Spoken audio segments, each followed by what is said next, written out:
Hello everyone. When performing a static analysis, we need to always keep in mind the need to fully constrain the model. That does not imply that we must over-constrain the model, but rather we must have optimal boundary conditions to complete analysis successfully as well as accurately. There are two common mistakes that people make while performing a static analysis. The first one is encountering the DOF limit exceeded and similar errors that arise while performing a static analysis, while the other is over-constraining the model while performing free thermal expansion or inertial relief, resulting in unrealistic stresses. In this video, we will discuss the importance of properly constraining the model and the best strategies that users may follow to achieve so. So let's get started.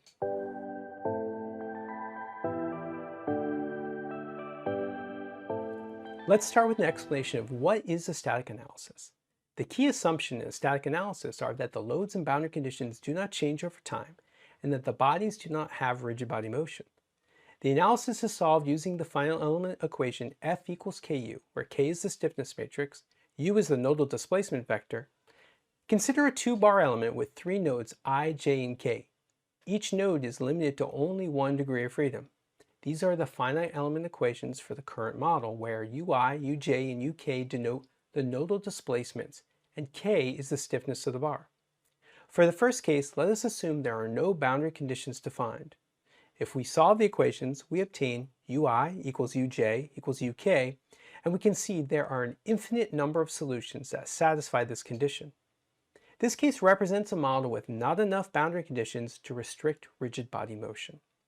Rigid body motion is the situation where the displacement solution can be any non-zero value representing unconstrained movement. In the second case, let us add a boundary condition Ui equals 0 and a force F acting at node K. When we solve the equation, we get Ui equals 0, Uj equals Uk over 2, and Uk equals 2F over K. We also have a reaction force of F resulting at node I as a result of the restricted motion. This reaction force is minus K times Uj, and it's equal and opposite to our applied force F at node K. This is the case where the model, namely the bar elements, are adequately constrained, resulting in a unique solution for the nodal displacements. Additionally, to avoid rigid body motion, we must also ensure that all directions are properly constrained, even if no forces or loads are applied in that direction. For example, if we imagine a block sitting on another block, only vertical forces will be at work. Even though no lateral forces are present, we still must prevent rigid body motion in the lateral directions as well in order to obtain a unique solution. This requirement is specific to static analyses and does not appear in dynamic analyses. If we do not properly prevent rigid body motion, we will receive a solver error such as DOF limit exceeded.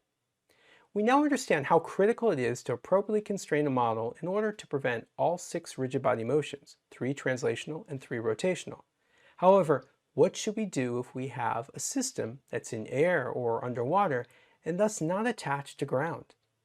With the help of inertia relief, the rigid body motions of such systems can be balanced by inertial forces with minimal constraints. It's a technique in which the applied forces and torques are precisely balanced by inertial forces induced by an acceleration field computed by the solver. If we have inertia relief, we will still want to define properly our constraints to prevent motion, even in directions that are not excited. Recall that even if the model is not excited in a given direction, the possibility of rigid body motion is there, hence the matrix is still singular. The inertia relief method will be discussed later in the workshop portion of this video. Now, if all else fails, there is one other option, the weak springs, that can be activated in mechanical. These are automatically created springs with just enough stiffness to constrain the rigid body motion. The weak springs feature will create an imaginary bounding box for every part where springs at each of the 8 corners are added for each part. So if we imagine a box covering each part, each node nearest to these 8 corners gets weak springs attached in the 3 orthogonal directions x, y, and z. The free ends of the springs are constrained to ground, and the spring stiffness is automatically calculated and defined by mechanical to be a very low value. However, we should always check the weak spring reaction forces to verify they're low and not doing any work or influencing the results. As a note, Weak springs are available in nearly all analyses, while inertia relief is only available for static and buckling analyses. Now let's get a better understanding of these concepts with the help of a walkthrough example in Ansys Mechanical. For the walkthrough, we will use a simple foam glider model, which is taking forward flight. Our geometry consists of the complete model with the material expanded polystyrene foam assigned to every part. The glider is subjected to a simplified pressure load to represent the lift. One could use computational fluid dynamics to compute the pressure loading and map those onto our model, but since the focus of this video is constraining the model, we will use a simplified pressure loading just to impart some lift onto the foam glider. A point mass is used to account for the portions of the foam glider that are not modeled with the geometry and is precisely located in the cavity of the glider such that our glider has lift and weight balance both translational and rotational. This implies that our glider will not rise up or down nor pitch or roll with these balanced forces and accelerations. Therefore, our goal is to achieve near 1g translational acceleration, which is essentially our 1g gravitational acceleration necessary to balance our lift force, and near zero rotational acceleration as reported by the inertial relief summary. We will use the 3-2-1 rule to provide minimal yet sufficient constraints to prevent rigid body motion. The results of stress and deformation will be analyzed, and the force reaction values will be verified to confirm that our model is not over-constrained. Without further ado, let's get into the workshop. Go to the project page and pick File Open. Select the Workbench Project Archive file, foamglider.wbpz. Save the project to the desired location. We will keep the file name as specified. Double-click on the model cell to open Mechanical. The model has been partially set up, so let's do a quick review. Expand the geometry foam glider to see the parts that make up the glider. By clicking on each part, we can observe that the material assignment is foam expanded polystyrene. Right-click on Fuselage Canopy and pick Hide Body option to hide the selected body. Click on Point Mass to reveal the details. We're using a 0.02 kilogram point mass to account for the portions of the foam glider that are not modeled with the geometry and to balance the glider weight distribution. Rotate and zoom the model as needed to view the location of the point mass and the scope faces, which is highlighted in red. The point mass is located such that our glider has lift and weight balance. To again view the complete geometry, click the right mouse button and pick Show All Bodies option. Now click on Geometry and expand the Properties tab. We can see the total mass of the model is approximately 0.021 kilograms. The next step is to mesh the model. Our model has shared topology, so all the parts are connected via conformal mesh. Click on Mesh and change the element size to 2 millimeters.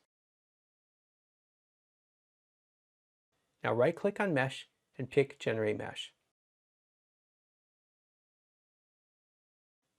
Let's now apply the loads and boundary conditions. We're considering a situation where the foam glider is taking forward flight. To represent the lift, click on Static Structural, pick all 4 bottom surfaces of the wings and horizontal stabilizers.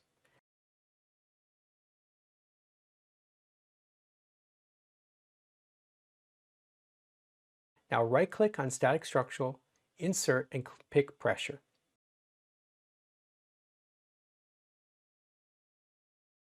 Change the magnitude to 30 pascals. Click on Analysis Settings, turn on Inertia Relief.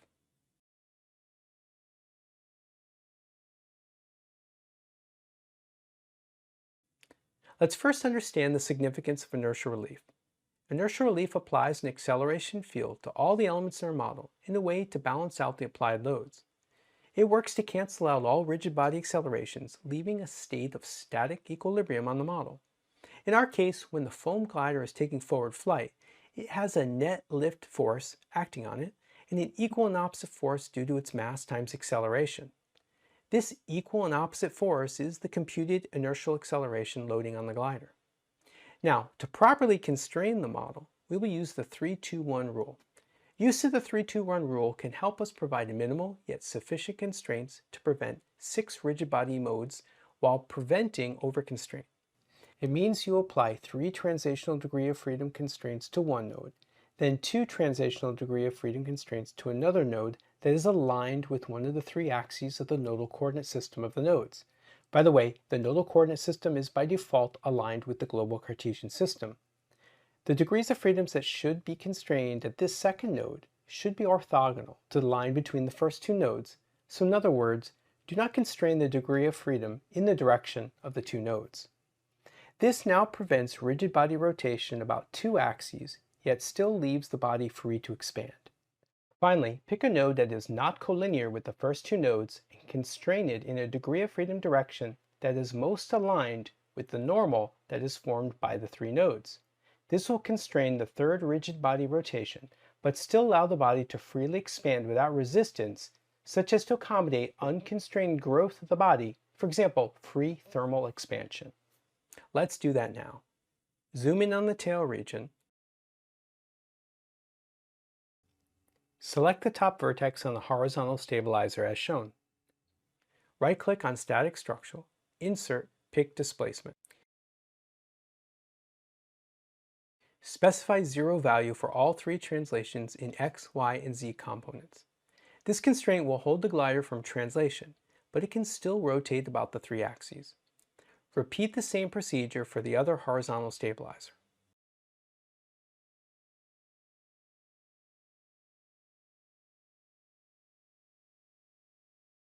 Specify 0 value for X and Z components. These constraints will hold the glider from rotations about the Z and X axes respectively. Finally, select a vertex on the tail of the glider and repeat the same procedure.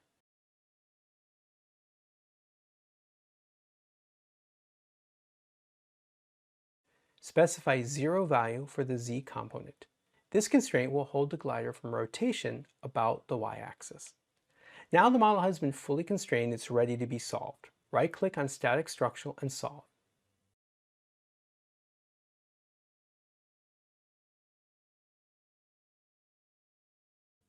As the model is now solved, right-click on Solution, Insert Deformation, and pick Total Deformation.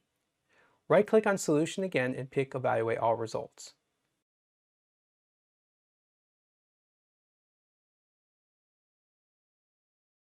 Click on the Z-axis of the triad to analyze the deformation results from the front of the glider.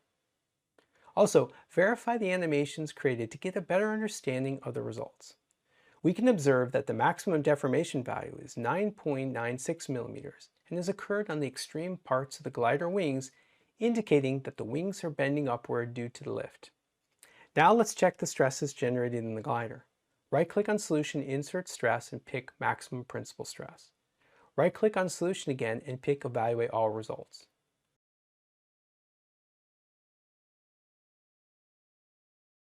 Click on the X-axis of the triad to analyze the stress results from the bottom of the glider. We can observe that the maximum principal stress value is 0.088 megapascals, which is tensile and has occurred on the bottom of the wings at the fuselage junction. Next, go to Solution Information, click on the text output, type Ctrl F for Find, and type in Inertia Relief Summary.